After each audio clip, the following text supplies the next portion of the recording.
Hello everyone, स्वागत है आप सभी का हमारे यूट्यूब चैनल पर जिसका नाम है सौरभ क्लासेस फॉर हिस्ट्री। मैं सौरभ आप सभी का अपने इस चैनल पर अभिवादन करता हूं। आज मैं बीए सेमेस्टर 2 के सब्जेक्ट कोड CC4 जो है हिस्ट्री ऑफ झारखंड, इससे काफ़ी महत्वपूर्ण विषय झारखंड में जनजातीय शिक्षा पर आज अपना लेक्चर प्रस्तुत करूंगा। तो चलिए बिना समय गंवाए हम अपने इस क्लास को प्रारंभ करते हैं कि झारखंड शिक्षा के क्षेत्र में काफ़ी पिछड़ा क्षेत्र रहा है। दरअसल जनजातीय बाहुल्य क्षेत्र होने एवं अपनी विशिष्ट सांस्कृतिक पहचान कायम रखने के कारण आदिवासी प्रारंभ से ही समाज की मुख्य धारा से अलग रहे, जिसके कारण ये शिक्षा से प्रायः दूर ही रहे। जनजातीय संस्कृति की अपनी विशिष्ट पहचान है। इसी कड़ी में इनके बीच सांस्कृतिक शिक्षा का प्रचलन अवश्य रहा, जो सामान्यतः घुमकुरिया के नाम से भी जानी जाती है। धीरे धीरे जनजातियों में शिक्षा का प्रसार ईसाई मिशनरियों के आगमन के पश्चात होना शुरू हुआ। आगे चलकर भारत की स्वतंत्रता के बाद जनजातियों में शिक्षा के क्षेत्र में तेजी से प्रसार हुआ और जनजातीय समाज के लोग बड़ी संख्या में साक्षर हुए। इसी कड़ी में आगे चलकर झारखंड पृथक राज्य के रूप में अस्तित्व में आया। इसके बाद तो जनजातीय समाज को शिक्षा से सीधा जोड़ने का प्रयास और तीव्र हो गया। हम यहाँ जनजातियों के शिक्षा के क्रमिक विकास को समझने का प्रयत्न करेंगे, जो निम्नलिखित उपशीर्षकों द्वारा प्रस्तुत करते हैं। सबसे पहला जो है वह है शैक्षणिक संस्था के रूप में युवा गृह।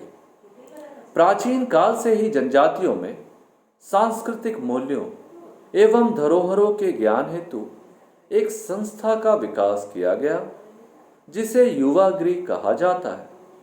ये युवा गृह जनजातियों के में विभिन्न नामों से जाने जाते हैं।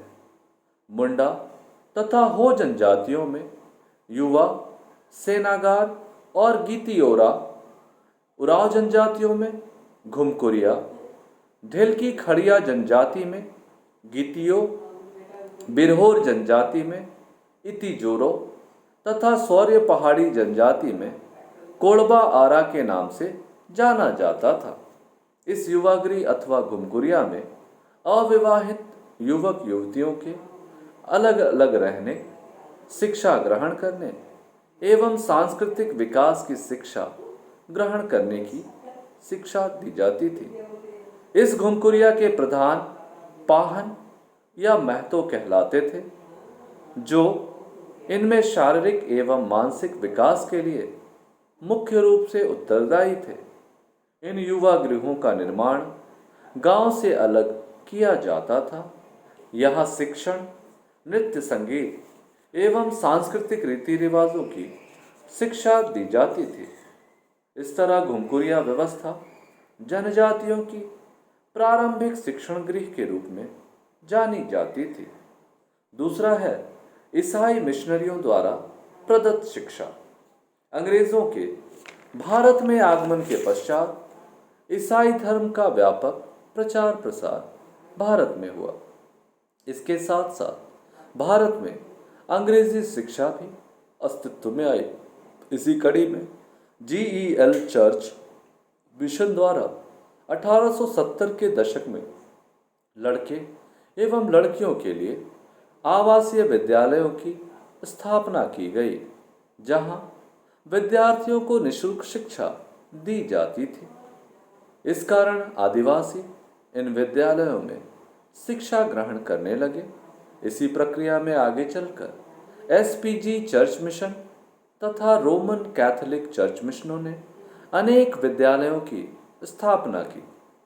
इन मिशनरी शिक्षण संस्थाओं में अनेक जनजातीय युवक एवं युवतियों ने शिक्षा ग्रहण करना प्रारंभ कर दिया। तीसरा जो हमारा महत्वपूर्ण पॉइंट है वह है आज़ादी के बाद ठक्कर समिति। स्वतंत्रता प्राप्ति के पश्चात जनजातीय शिक्षा व्यवस्था को चुस्त दुरुस्त करने के उद्देश्य से ठक्कर समिति का निर्माण किया गया। ऐसा पाया गया कि अनेक मिशनरी संस्थाओं के होने के बावजूद आदिवासियों के शिक्षा का स्तर नहीं सुधरा है। इसी कारण भारत सरकार द्वारा ठक्कर स्कीम के तहत विद्यार्थियों को मुफ्त स्लेट, पुस्तक, लेखन सामग्री, पोशाक तथा भोजन का प्रबंध किया गया। साथ ही साथ अनेक सरकारी विद्यालयों की भी स्थापना की गई, जिससे आदिवासी छात्रों की संख्या में तीव्र वृद्धि हुई। चौथा है नवीन विद्यालय योजना। इस योजना का सूत्रपात 1956-57 में हुआ। इसके द्वारा 175 नवीन प्राथमिक विद्यालय तथा 3 उच्च विद्यालय आरंभ किया गया। आगे चलकर 2 आवासीय विद्यालय भी इसमें प्रारंभ किए गए। सरकार ने आदिवासी शिक्षा को बढ़ाने के उद्देश्य से लगातार नए विद्यालयों की स्थापना करती आ रही है। 5वां महत्वपूर्ण पॉइंट है झारखंड सरकार की शिक्षा नीति। 2000 ईस्वी में झारखंड पृथक राज्य के रूप में अस्तित्व में आया।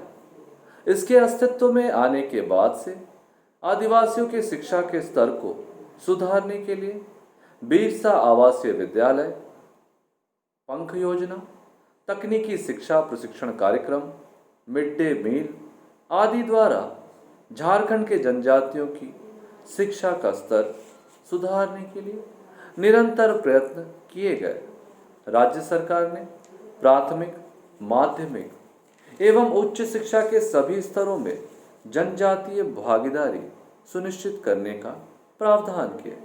इसी कड़ी में छात्रों के नामांकन दर में वृद्धि के लिए जहां प्रयास हो रहे हैं, वहीं बच्चों को निःशुल्क एवं बालिकाओं को मुफ्त शिक्षा उच्च स्तर तक देने के लिए भी नए नए प्रावधान बनाए जा रहे हैं।